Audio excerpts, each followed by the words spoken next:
All right, so bonsai. We've got some really cool stuff on bonsai aesthetics, and I'm excited to dive in. Like, I know we've all seen those little trees, hmm but I had no idea there was so much to it. A whole philosophy almost. It's true. It's not just about making a tree small. It's about capturing the essence of nature. Right, like you're shrinking down centuries of time, all the growth, all the weather, and fitting it into this little pot. Exactly. And there's a real art to making it look natural, aged, like it's been through something. The Japanese call that wabi-sabi, finding beauty in the imperfection. Oh, I love that wabi-sabi. So it's not about making it perfect and symmetrical. It's about, It's about capturing the spirit of the tree. okay, I'm hooked already. Yeah. And how do they actually do that? Make it look so old and weathered, I mean. Well, a lot of it comes down to creating the illusion of age. Ah, so tricks of the trade. What kind of tricks? Well, one technique is called lignification. Lignification. Yeah, basically making the trunk and branches look thick and woody like they've been growing for decades. Okay, yeah, I can see that. Like the bark is all rough and textured. Exactly. They even manipulate the bark to enhance that look. So it's not just the shape of the tree, it's all Yeah. the little details that make it believable. Right. And what about the size? I mean, some bonsai are so tiny. Like, how do they even do that? Size is a huge part of it. Bonsai are actually classified by their height.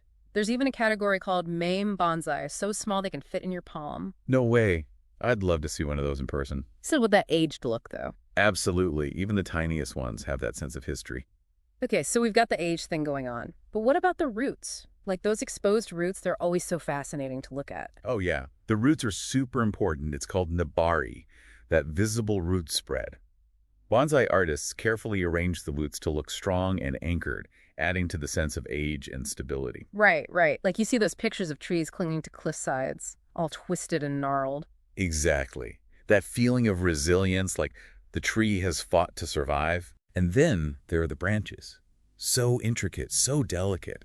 It's like each one has a story to tell. And that's the beauty of ramification, creating those delicate branching patterns through careful pruning and training. So it's not just letting the tree grow wild, it's very controlled. Very much so.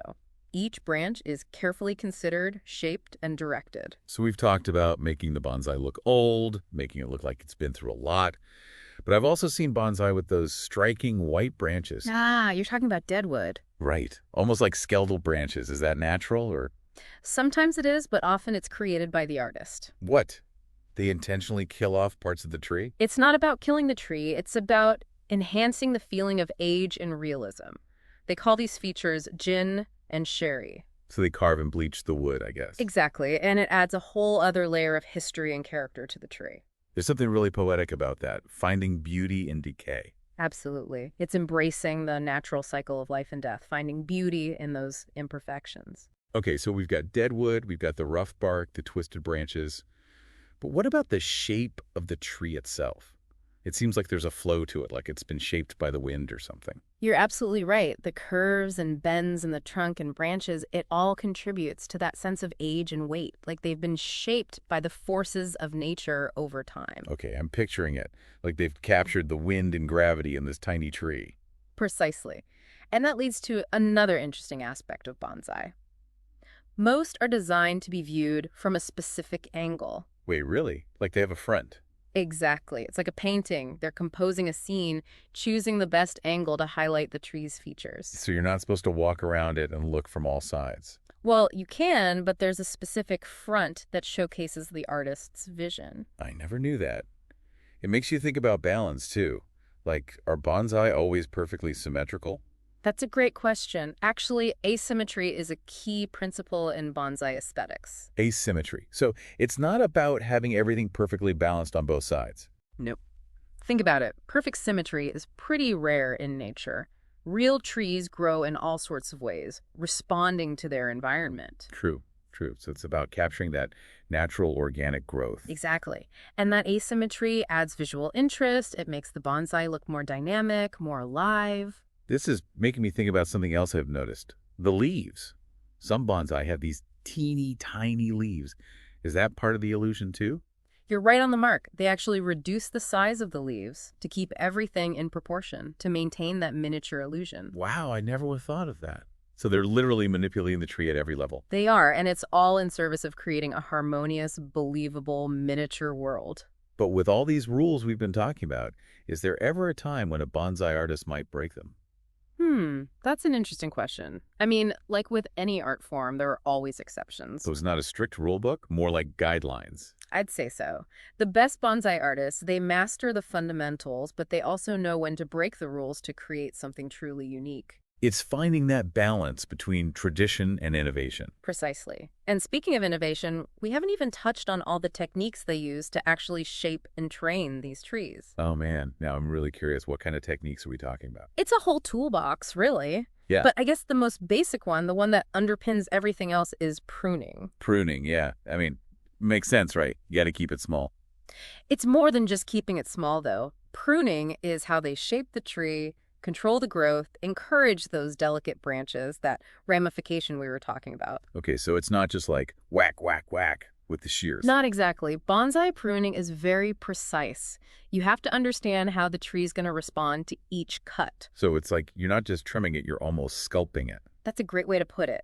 Each snip is like a brush stroke, shaping the tree over time. And that must take years of practice to get right. It does, and it's an ongoing thing. You have to keep pruning to maintain the shape, the size, the balance. So it's like a partnership between the artist and the tree. It really is, working with nature, not against it.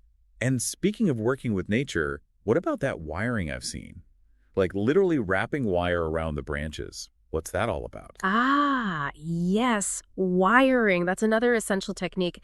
They use it to bend and shape branches that are too thick or stubborn to prune. So like if you want a branch to curve a certain way, you just wire it into place. Basically, yeah. It's like gently guiding the tree into a new pose. Sounds delicate. I feel like I'd snap the branch if I tried that. You have to be careful, for sure. You need to understand the tree, its structure, how much pressure it can handle. So it's a balance of being firm, but not too forceful. Exactly. It's a dance, a dialogue with the tree. And do they ever combine techniques? Like prune a branch and then wire it? All the time. It's about using the right tool for the job. Sometimes it's pruning, sometimes wiring, sometimes both. This is making me think of those bonsai with multiple trunks all intertwined. Is that even natural? Well, sometimes they find trees that grow like that, but often they create that effect through grafting. Grafting. I know that word, but It's like a horticultural surgery, basically. You take a piece of one tree, like a branch or a bud, and attach it to another tree. oh, so they can literally fuse trees together. They can. It's pretty amazing. They use it to add branches, improve the trunk line, even create a whole new tree from a cutting. It blows my mind, the level of skill involved. And is there anything else they do? Besides pruning, wiring, grafting, do they ever, like, remove the leaves? Yeah, actually, that's called defoliation, and it's a common technique. Seems counterintuitive, like you're making the tree weaker. Well, it might look that way, but it actually encourages the growth of smaller, more delicate leaves. So it's like hitting the reset button on the foliage. Kind of. And remember, it's all about maintaining that miniature illusion. Smaller leaves help create that sense of scale. It's incredible. It's like they have this whole arsenal of techniques to manipulate the tree. But it's not just manipulation, is it? It's art. It's definitely an art form. And it goes beyond just the physical techniques. There's a whole philosophy behind bonsai tied to Japanese aesthetics. Okay, now I'm even more intrigued. We got to dive into that philosophy because I have a feeling there's a lot to unpack there. Okay, so we've talked about all these techniques bonsai artists use. Pruning, wiring, grafting, even defoliation. It's wild. But you mentioned there's a deeper philosophy behind it all, something about Japanese aesthetics. Yeah, there are a few key concepts that really help to understand the art of bonsai. Okay, lay it on me. What kind of concepts? Well, one we touched on earlier is wabi-sabi, the beauty of imperfection. Right. So, like, how does that actually play out in bonsai? Well, think about those deadwood features we were discussing, the jin and shori. Okay. Instead of trying to hide those imperfections, those signs of age and decay. They make them part of the design. Exactly. It's about embracing the natural cycle of things, finding beauty in the impermanence of life. It reminds me of that Japanese art of repairing broken pottery with gold, kintsugi or something. Kintsugi, yes. It's the same idea, highlighting the cracks, the repairs, seeing them as part of the object's history. There's a beauty in that resilience, you know? Like it's been through something, but it's still here. Exactly. And that's a big part of bonsai, too, celebrating those unique imperfections that give each tree its character. So wabi-sabi is about The details, the little quirks. Yeah. But is there a concept that sort of ties the whole design together? There is. It's called gravitas. Gravitas. Okay, I've heard that word before. But It's about conveying a sense of weight, of age, of dignity. Like the bonsai has really lived a life, you know? yeah, yeah. It's not just that it looks old, it's that it feels like it's been through something. Precisely. Like it's weathered storms, seen seasons change, and come out the other side with this sense of peace. It's giving me like wise old tree vibes. Exactly. And all those techniques we talked about contribute to that feeling. The illusion of age, the asymmetry, the shape of the trunk and branches. It's about creating a sense of balance, but also a sense of history. It's almost like you can feel the tree's energy, you know? Yeah. It's not just a static object. That's a great way to put it. It's a living art form, constantly evolving, but also rooted in this deep sense of time and tradition. It makes me want to go find a bonsai, like right now, and just sit and contemplate it for a while. I think that's the beauty of bonsai. It invites you to slow down, to appreciate those small details, to connect with nature in a really profound way. It's a reminder that beauty isn't about perfection. It's about character, about the journey. Exactly. And it's a reminder that there's beauty to be found everywhere, even in the most unexpected places. Well, I have to say, this has been an incredibly eye-opening deep dive. I feel like I have a whole new appreciation for bonsai now. I'm so glad to hear that. It's been a pleasure exploring this with you. And to everyone listening, we hope you've enjoyed this journey into the world of bonsai aesthetics as much as we have. It's a fascinating art form, a unique blend of technique, philosophy, and nature. And who knows, maybe it's inspired you to see the trees around you a little differently, to appreciate their beauty, their resilience, their stories. Thanks for joining us.